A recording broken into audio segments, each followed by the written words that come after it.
성경 말씀 보시겠습니다. 오늘 은혜 받을 말씀은 신약 성경 에베소서 6장 말씀입니다.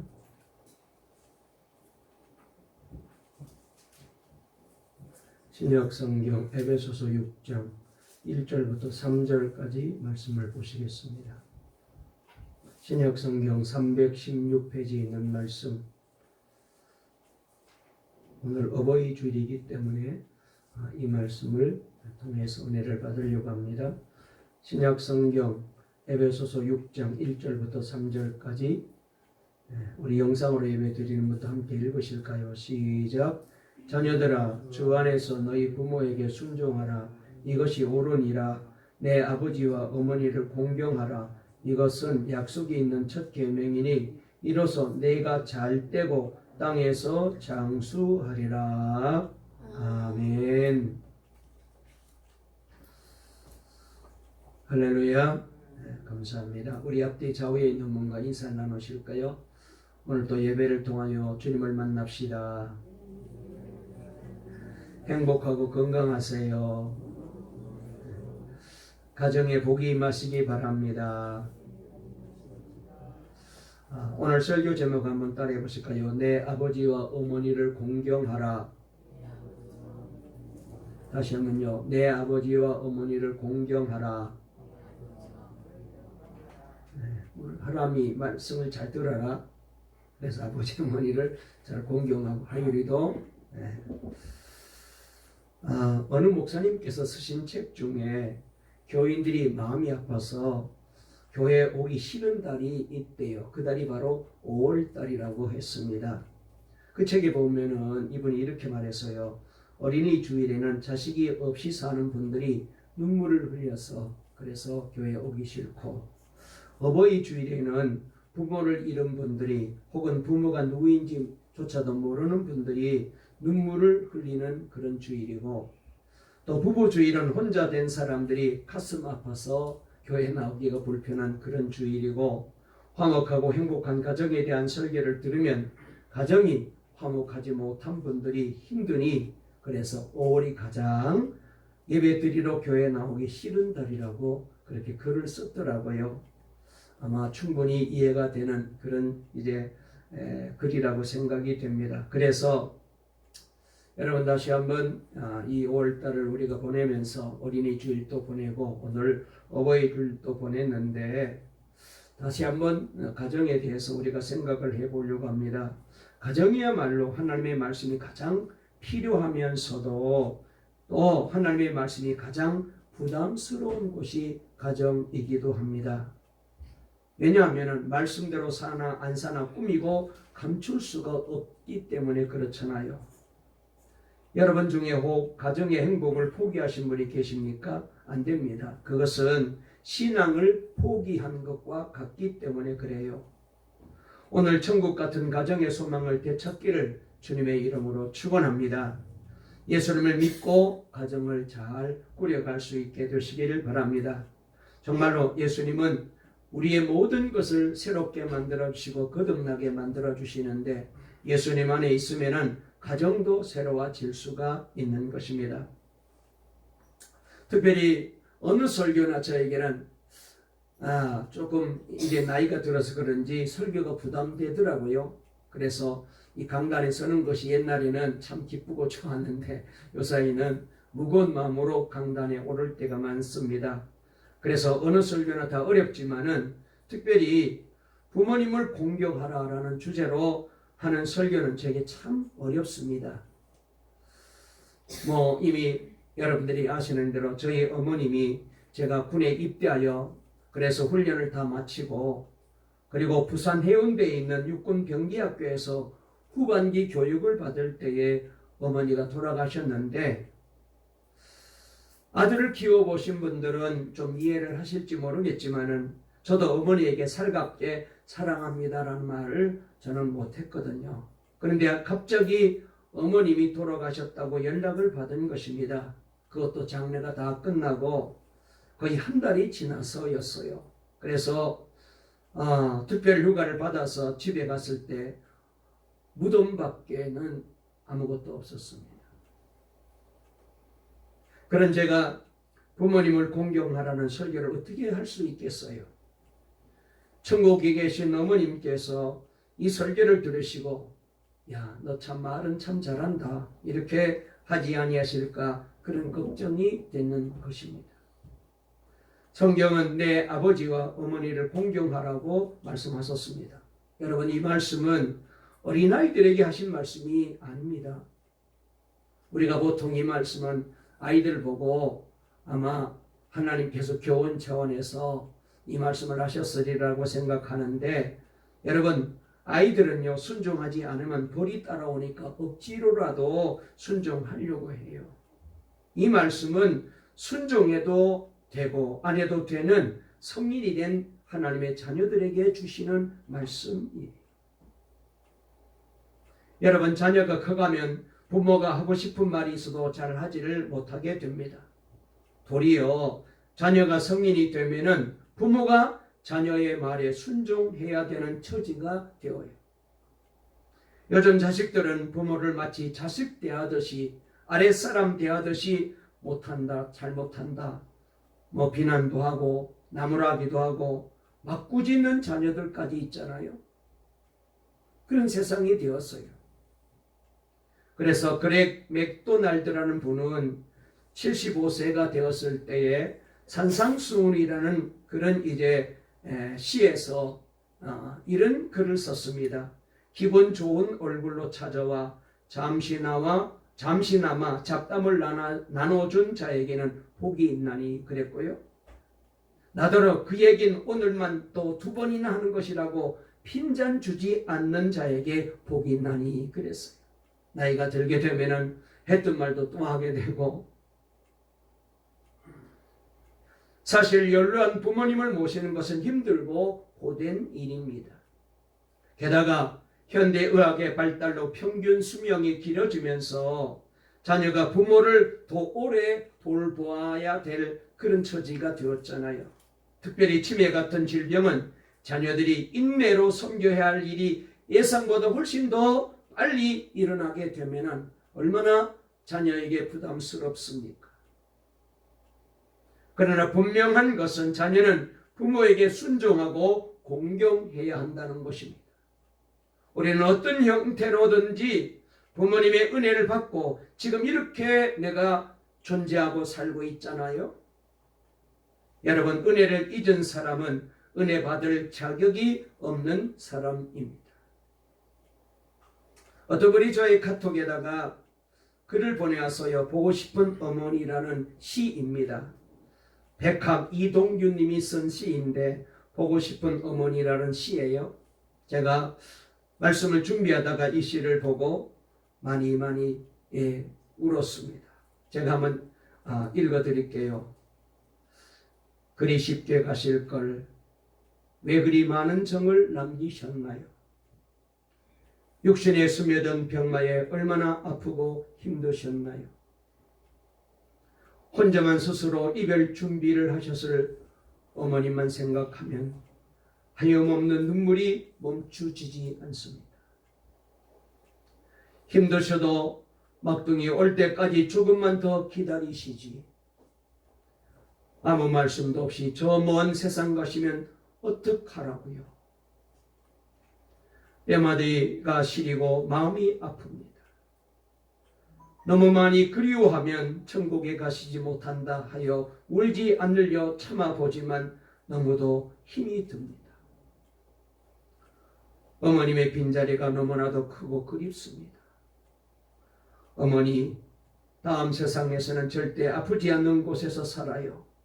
막둥이도 약속할게요. 어머니께서 새벽마다 기도하시던 아들 되어 이 다음에 만날 때엔 못다한 이야기 나누기로 꼭 약속해요. 그런 시입니다. 일제강점기에 이홍렬이라는 청년이 있었습니다. 그는 음악 공부를 하기 위해서 일본으로 유학을 갔어요. 그러나 피아노가 없으면 음악 공부를 할 수 없다는 것을 알았습니다. 그래서 어머니에게 편지를 씁니다. 어머니, 피아노가 없으니까 음악 공부를 할 수 없네요. 음악에는 피아노가 필수라는 것을 뒤늦게 알았습니다. 소자는 그래서 이만 공부를 접고 귀국하려고 합니다. 한편 어머니는 혼자의 몸으로 아들 뒷바라지를 하느라고 빚만 고스란히 남았대요. 하지만 산이란 산을 모조리 뒤져가면서 솔방울을 긁어 모았답니다. 그리고 그 솔방울을 팔아 거금 400원을 만들어 아들에게 보내었어요. 아들은 생각을 바꾸어 어머니가 보낸 그 돈으로 피아노를 샀습니다. 그래서 제일 처음으로 작곡한 노래가 바로 어머니의 마음이라는 노래입니다. 이따 나중에 우리가 한번 다 같이 불러보겠는데요. 나으실 죄 괴로움 다 잊으시고 기를 죄 밤낮으로 애쓰는 마음 진자리 마른 자리 갈아 누시며 손발이 다 닳도록 고생하시네. 하늘 아래 그 무엇이 넓다 하리요 어머님의 희생은 가히 없어라. 어려서는 안고 업고 올려주시고 자라서는 문에 기대어 기다리는 마음 알을 쌓아 그릇 뗄사 자식 생각에 고실은 이마에는 주름이 가득 땅 위에 그 무엇이 높다 하리요 어머님의 정성은 지극하여라. 사람의 마음속엔 온가지 소원 어머니의 마음속엔 오직 한 가지 아낌없이 일생을 자식 위에 살과 뼈를 깎아서 바치는 마음 인간의 그 무엇이 거룩하리요 어머님의 사랑은 그지 없어라. 여러분 특별히 자녀가 부모를 공경하지 않는 일은 매우 두려운 일임을 우리가 알아야 돼요. 성경 디모데후서 3장 1절 2절에 보면은 말세가 될 때 사람들이 부모님을 공경하지 않게 될 것이라고 이미 말씀하셨습니다. 말씀을 보면은 너는 이것을 알라 말세에 고통하는 때가 이르러 사람들이 자기를 사랑하며 돈을 사랑하며 자랑하며 교만하며 비방하며 부모를 거역하며 그랬습니다. 그래서 성경은 아주 단호하게 그 뒤 5절에 보면은 이 같은 사람들에게서 네가 돌아서라. 그런 사람들과는 관계를 맺지 말라는 거예요. 부모를 공경하지 않는 것은 본인도 망하는 길이고 그 사회도 그 나라도 망하는 길입니다. 예수님 당시 유대교 지도자들은 하나님을 섬겨야 한다는 핑계로 연로한 부모님을 돌보지 않는 풍조가 있었는데 예수님께서 이를 두고 아주 강하게 질책하셨어요.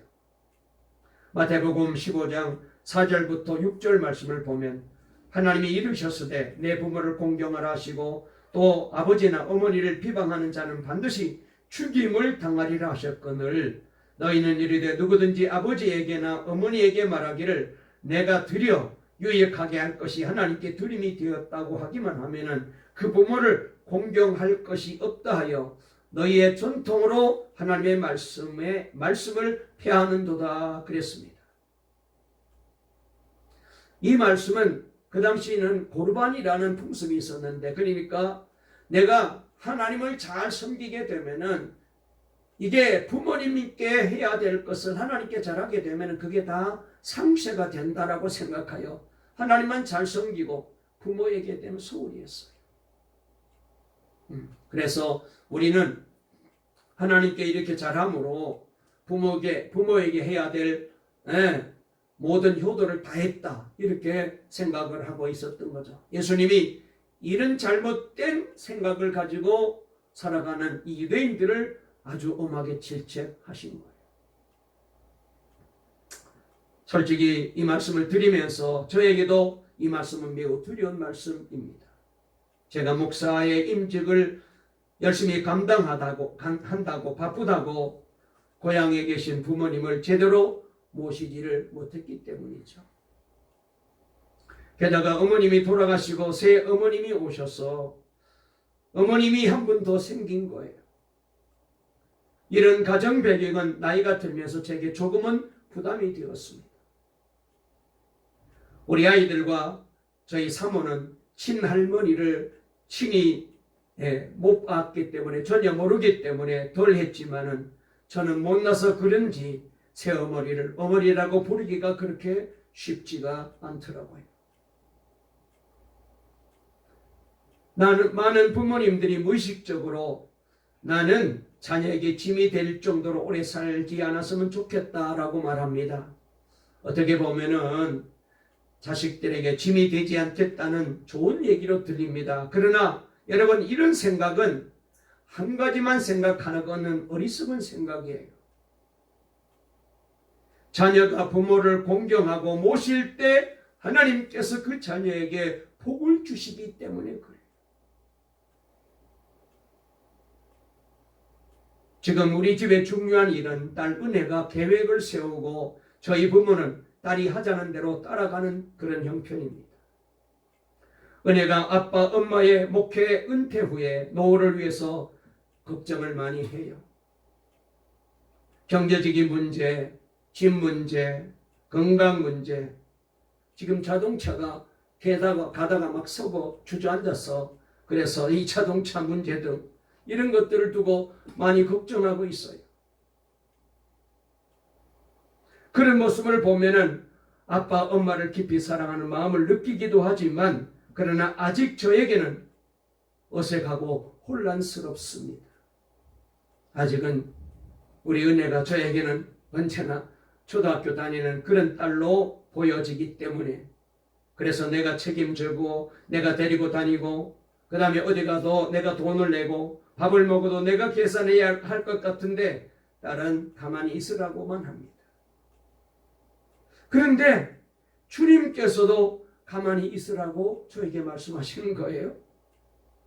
그러면서 깨닫게 된 게 이것이 주님과 나와의 문제가 아니라 주님과 제 딸과의 문제인 것을 깨달았어요. 부모가 자녀의 공경을 받는 것은 하나님께서 자녀에게 복을 주시는 기회이거든요. 하나님께서는 우리가 부모님을 대하는 것을 하나님께 하는 것으로 받으셔요. 그래서 대갚아 줄 것이 없으신 연로하고 약한 부모님을 공경하는 사람이 복받는 것입니다. 흔히 노후를 생각해서 늙어서 혹시 자녀에게 미움을 받고 구박을 받을까봐 자식의 눈치를 보고 자녀에게 잘 해주려고 그래서 재산도 물려주고 그래서 어떻게 하든지 자녀에게 잘해주려고 정성을 다하지만 여러분, 그것은 잘못된 착각입니다. 우리가 믿는 대상은 자녀가 아니거든요. 하나님이시거든요. 하나님이 우리 가정에 복을 주시잖아요. 지난 주일날 우리가 말씀을 들었습니다. 여호와께서 집을 세우지 아니하시면 세우는 자의 수고가 헛되고 여호와께서 성을 지키지 아니하시면 파수꾼의 경성함이 헛사라고. 너희가 아무리 일찍 일어나고 늦게 누우며 그렇게 애를 쓰고 수고해도 헛것이라. 하나님이 복을 주시는 거예요. 자녀가 복 주는 게 아니고.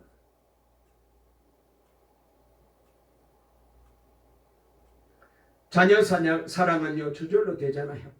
우리가 자녀를 길러보면 그렇잖아요. 그래서 성경을 보면 하나님께서 부모가 자녀를 사랑해서 복을 주신다는 말은 하지 않으시지만 부모님을 공경하면 복을 주시겠다라고 약속을 한 거예요.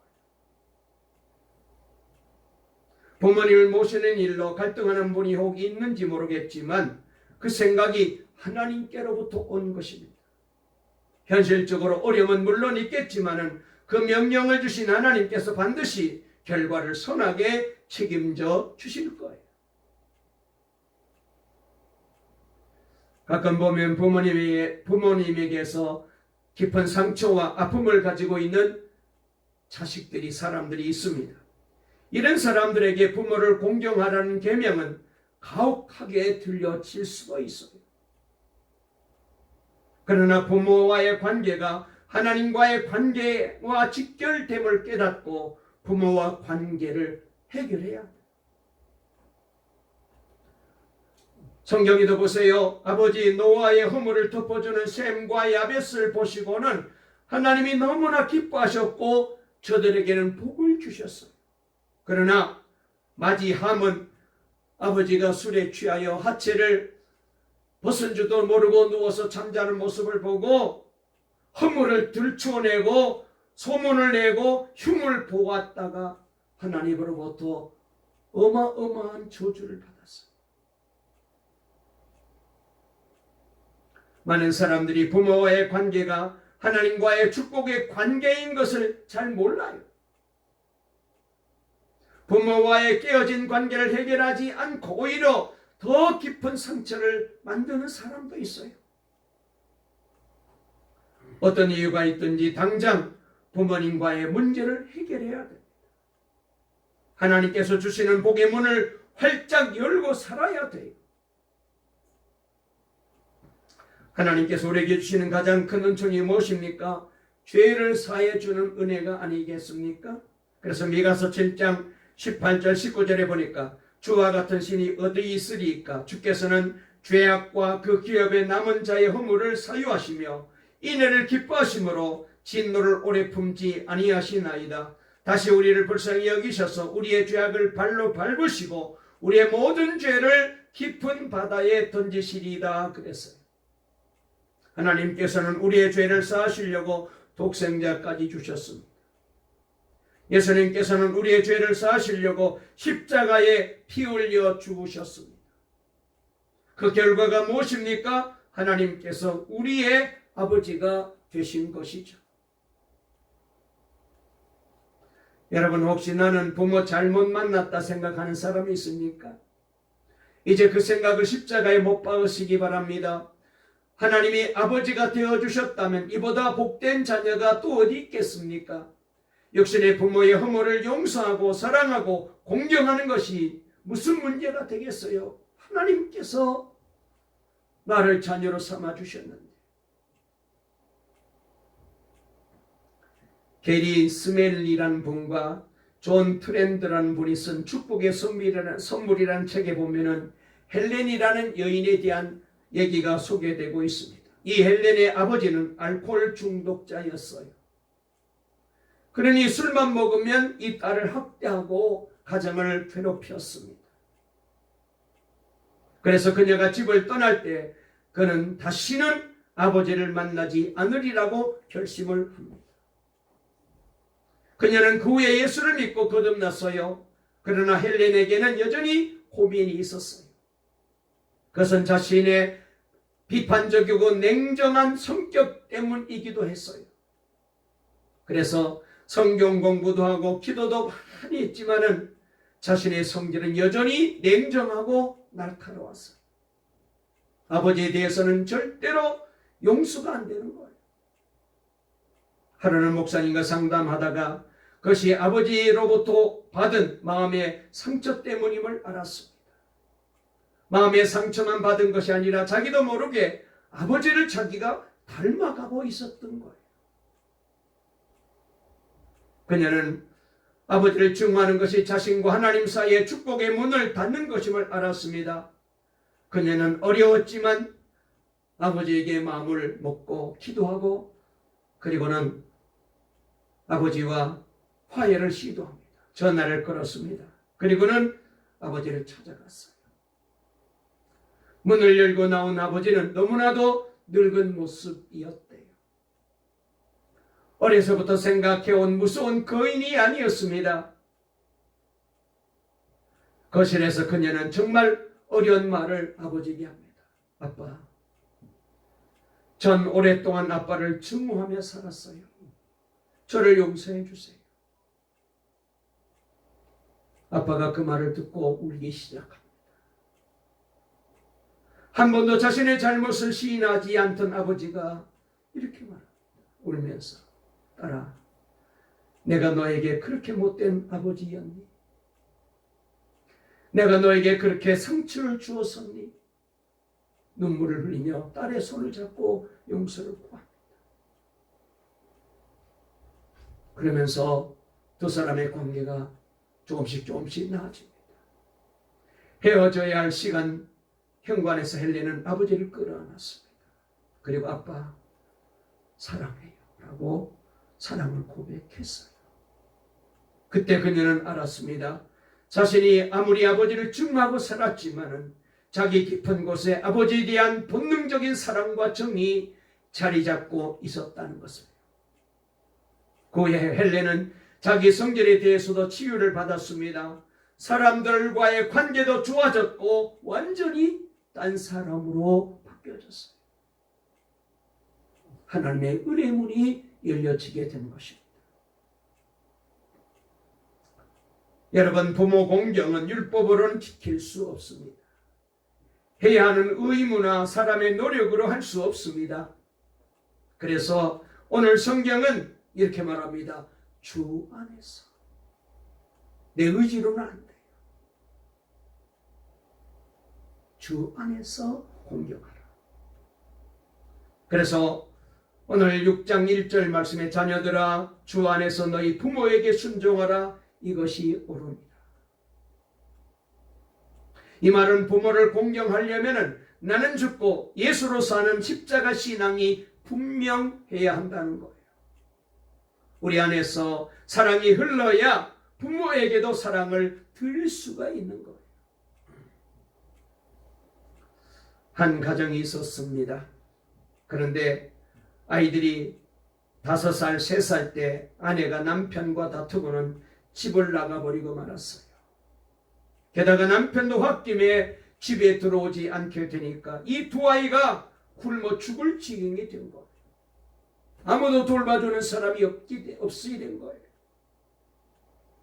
그래서 5살 된 아이가 이웃집에 가서 사정을 하여 겨우 밥을 얻어 동생과 함께 먹고 살았대요. 얼마나 이 마음에 상처가 크겠어요. 삐뚤어져도 한참은 삐뚤어져서 이 아이가 훌륭하게 자라게 된 거예요. 어려서부터 교회를 다니게 되었어요. 초등학교 6학년 때 예수님을 구주로 영접합니다. 그때부터 아버지를 위해서 너무나도 간절히 기도가 되더랍니다. 아버지가 술 취해 들어오면 아버지 머리 잡고 기도하고 입을 뒤집었으면 발 잡고 기도했대요. 그런데 군대 갈 때까지 아버지가 돌아오지 않았어요. 군대 갈 때가 되었어요. 그러니 더욱 간절히 기도가 되었던 것입니다. 그래서 군에 가기 전에 아버지를 내가 꼭 전도해야 되겠다는 마음이 들었답니다. 그러던 중 아버지가 이 아들이 간절하게 아버지에게 잘하고 교회 나가기를 권하니까 교회 나갔다고 얘기를 했는데 저 말이 실천되기가 쉽지 않습니다. 그래서 어느 주일을 앞두고 기도 편지를 써가지고 교회 가서 목사님과 장로님과 교인들에게 편지를 드리면서 이렇게 기도 부탁을 했답니다. 저는 어려서부터 아버지를 전도하려 했지만 아직까지도 이 문제를 해결하지를 못했습니다. 그래서 매일 점심 금식 기도하면서 아버지가 교회에 나오기를 기도하고 있습니다. 지금 아버지 마음이 많이 열려서 그래서 다음 주일날 교회 오시겠다고 하긴 하셨는데 확실한 답을 주시지 않으셨습니다. 하지만 복음의 문이 열리기를 소망합니다. 평생 저의 제일 큰 소원입니다. 아버지가 다음 주일날 교회에 나오셔서 우리 가정이 믿음의 가정으로 주의 일을 감당하기를 원합니다. 우리 사랑하는 아버지를 위해서 기도해 주십시오. 정말로 이 아버지가 그 다음 주일날 교회에 나오고 지금까지 그렇게 예수를 잘 믿으시고 계시대요. 여러분, 어린 나이라도 예수님 안에 있으면은 부모님을 살릴 힘이 있어요. 예수님 안에 있어요. 그러기 위해서는 여러분이 먼저 예수님과 깊은 사랑을 나누어야 돼요. 특별히 가족 구원은 내 힘으로 안 됩니다. 안 들어요. 내가 먼저 하나님 안에 예수님 안에 있어야 돼요. 그래서 부모님을 대하기 전에 자녀를 대하기 전에 먼저 주님과 시간이 더 많이 있어야 돼요. 하나님과 나와의 주님과 나와의 관계가 회복되어야 돼요. 하나님께서 우리 가정에서 무엇인가를 하시려면 먼저 우리 안에서 무엇인가를 하셔야 돼요. 내 안에 먼저 하셔야 돼요. 그런 사람을 통하여 하나님께서는 가정을 살리게 만드시거든요. 예수님 안에서 하나님이 아버지가 되셨음을 꼭 믿으시기를 바랍니다. 그 아버지 하나님의 사랑을 내가 먼저 깊이 누려야 돼요. 그 기쁨을 가족들에게 보여줄 수 있어야 돼요. 내가 신앙생활을 적당히 하면서 가족을 구원할 수 없습니다. 그런 모습을 자식들이, 부모님들이 보면서 그런 신앙으로는 가족을 살려낼 수 없어요.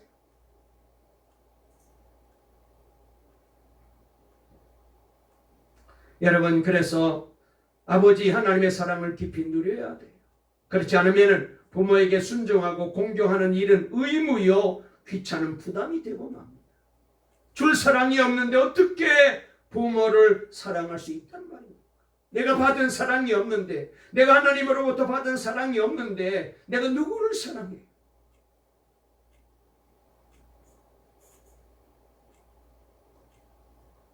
하나님께서 자신을 얼마나 소중히 여기고 얼마나 사랑하시는지, 그리고 지금 주님이 함께 하심을 알게 되면은 다른 사람을 향한 사랑이 수선하지 않고는 배길 수가 없는 거죠. 오늘 아침에 우리 아들로부터 문자 카톡이 왔어요. 손자가 유치원에서 어머님에 대한 노래를 하는 것을 영상으로 보내오면서 제가 이제 글을 보냈더라고요. 그 글 중에 제 마음에 들었던 것은 예수님을 만나게 해주셔서 너무 감사합니다. 그런 글을 보냈어요. 예수님을 만나게 해주셔서 감사합니다. 예수님을 알게 해주셔서 감사합니다. 여러분, 어떤 부모님도 내가 하나님의 사랑을 체험하지 않고는 부모님을 공경할 수 없습니다. 위대한 성리는 사랑을 많이 한 사람이 아니라 자신이 하나님께 너무나도 많은 사랑을 받았음을 알았던 사람입니다. 부모 공경은 우리 안에 십자가의 사랑, 하나님 아버지의 사랑이 흘러넘치는지를 확인하는 말씀이에요. 부모 공경을 어쩔 수 없이 하지 마시고, 사람 눈치 보면서 하지 마시고 사랑으로 하십시오. 이건 특권입니다. 그리고 사랑하게 되면은 여러분, 부모도 살고 자신도 살아요. 그 가정이 사는 거예요. 그리고 하나님이 그 가정을 복 주십니다.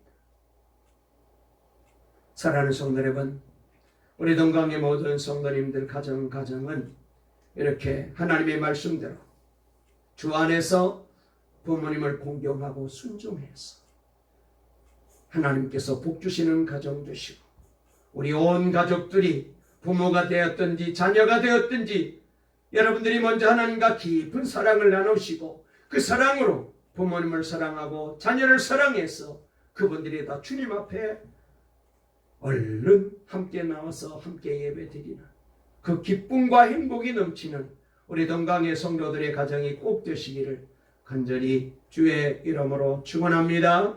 축원합니다. 살아계신 하나님 아버지 감사합니다.